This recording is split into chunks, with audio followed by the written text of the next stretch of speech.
ಅವ್ರು ಹೇಳೋ ಮಾತು ಎಷ್ಟು ಚಲೋ ಅದ. ಮೂರರೊಳಗೆ ಜೀವನ ಮುಗೀತದೆ.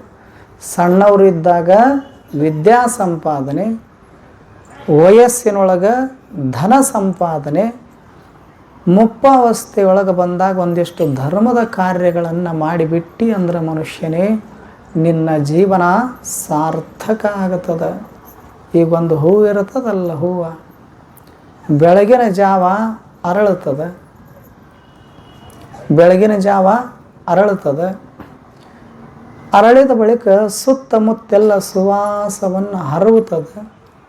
ಆ ಸುವಾಸವನ್ನು ಸವಿಲಿಕ್ಕಾಗಿ ದೊಡ್ಡವರು ಬರ್ತಾರ, ಸಣ್ಣವರು ಬರ್ತಾರ, ಸಿರಿವಂತರು ಬರ್ತಾರ, ಬಡವರು ಬರ್ತಾರ, ಸ್ವಾಮಿಗಳು ಬರ್ತಾರ, ಸನ್ಯಾಸಿಗಳು ಬರ್ತಾರ, ಸಂಸಾರಿಗಳು ಬರ್ತಾರ, ಸ್ತ್ರೀ ಪುರುಷ, ವಿಜಯಪುರದವರು, ಸೊಲ್ಲಾಪುರದವರು ಎಲ್ಲರೂ ಬರ್ತಾರ. ಎದಕ್ಕೆ ಬರ್ತಾರ? ಹೂವಿನ ಪರಿಮಳವನ್ನು ಆಸ್ವಾದನೆ ಮಾಡ್ಬೇಕಂತ ತಿಳ್ಕೊಂಡು ಹೂವಿನ ಸಾಮೀಪ್ಯಕ್ಕೆ ಬರ್ತಾರೆ. ಬಂದವ್ರಿಗೆಲ್ಲರಿಗೂ ಹೂ ಏನು ಕೊಡ್ತದೆ? ಸುವಾಸವನ್ನು ಕೊಡುತ್ತದೆ, ಪರಿಮಳವನ್ನು ಚೆಲ್ತದೆ. ಅರಳಿದ ಹೂವನ್ನು ಒಬ್ಬ ಪೂಜಾರಿ ಬರ್ತಾನ, ಕಿತ್ಕೋತಾನ, ದೇವ್ರಿಗೆ ಒಯ್ದು ಏರಿಸ್ತಾನ. ಅಲ್ಲಿ ಹೂವು ಸಾರ್ಥಕತೆಯನ್ನು ಪಡಿತದೆ. ಆ ಬಳಿಕ ಭಕ್ತರು ಬರ್ತಾರ, ಹೂವನ್ನು ಕಿತ್ಕೋತಾರ, ತಮ್ಮ ತಮ್ಮ ಇಷ್ಟದ ದೇವರುಗಳಿಗೆ ಒಯ್ದು ಏರಿಸ್ತಾರ. ಅಲ್ಲಿ ಹೂವು ಸಫಲತೆಯನ್ನು ಹೊಂದುತ್ತದೆ. ಆ ಬಳಿಕ ನಿಮ್ಮಂಥ ಮುತ್ತೈದೆ ತಾಯಂದಿರು ಬರ್ತಾರ, ಅರಳಿದ ಹೂವನ್ನು ಕಿತ್ಕೋತಾರ, ಮುಡಿ ಒಳಗೆ ಮುಡಿದು ಸಂತೋಷ ಪಡ್ತಾರ. ಅಲ್ಲಿ ಸಹಿತ ಹೂವು ಮುಡಿಯನ್ನು ಏರಿ ಸಾರ್ಥಕತೆಯನ್ನು ಹೊಂದುತ್ತದೆ. ಬೆಳಗಿನ ಜಾವ ಅರಳುತ್ತದೆ.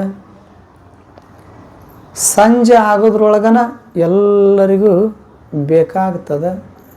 ತನ್ನ ಜೀವನವನ್ನು ಪರಮ ಪಾವನ ಮಾಡಿಕೊಂಡು ಯಾವ ಸೂರ್ಯನ ಭಂಗಿರಣದ ಸ್ಪರ್ಶದಿಂದ ಹೂವು ಅರಳಿತ್ತೋ ಅದೇ ಸೂರ್ಯ ಮುಳುಗುವ ಮುನ್ನ ಹೂವು ಒಂದು ಕ್ಷಣದೊಳಗೆ ಬಾಡಿ ಹೋಗ್ತದೆ. ಮಧ್ಯದೊಳಗೆ ಎಲ್ಲರಿಗೂ ಬೇಕಾಗುವಂಗೆ ಬದುಕನ್ನು ಮಾಡ್ತದೆ ಹೂವು. ಆದರೆ ಬದುಕಿತ್ತು ಎಷ್ಟು ದಿವಸ ಈ ಜಗತ್ತಿನೊಳಗಂದ್ರೆ ಕೇವಲ ಒಂದು ದಿವಸ ಮಾತ್ರ ಬದುಕ್ತದೆ ಹೂವು. ಆದ್ರೆ ಮನುಷ್ಯ 100 ವರ್ಷ ಬದುಕ್ತಾನೆ. ಅದು ಹೂವು ಅಂತದ.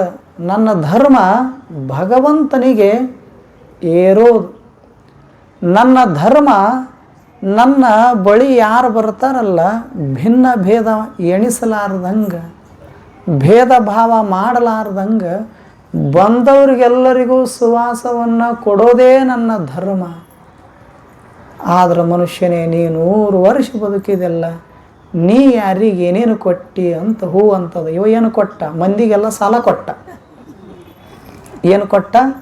ಸಾಲ ಕೊಟ್ಟ. 1ಕ್ಕೆ 9 ಬಡ್ಡಿ ಏರಿಸ್ಕೋತ ಹೋದ. ಇನ್ನೊಬ್ಬರನ್ನ ನಾಶ ಮಾಡಿದ. ಇವ ಇದನ್ನು ಕೊಟ್ಟ. ಅದು ಹೂ ಅಂತದ. ನೀ ಯಾರಿಗೆ ಏನೇನು ಕೊಟ್ಟಿ? ಯಾರಿಗಾದರೂ ಒಂದಿಷ್ಟು ನಿನ್ನ ಸಾಮೀಪ್ಯಕ್ಕೆ ದುಃಖ ಅಂತ ಬಂದವರಿಗೆ ಕಣ್ಣೀರು ಒರೆಸುವಂತಹ 2 ಚಲೋ ಸಂತೈಸುವಂಥ ಮಾತು ಕೊಟ್ಟಿದ್ದೇನು?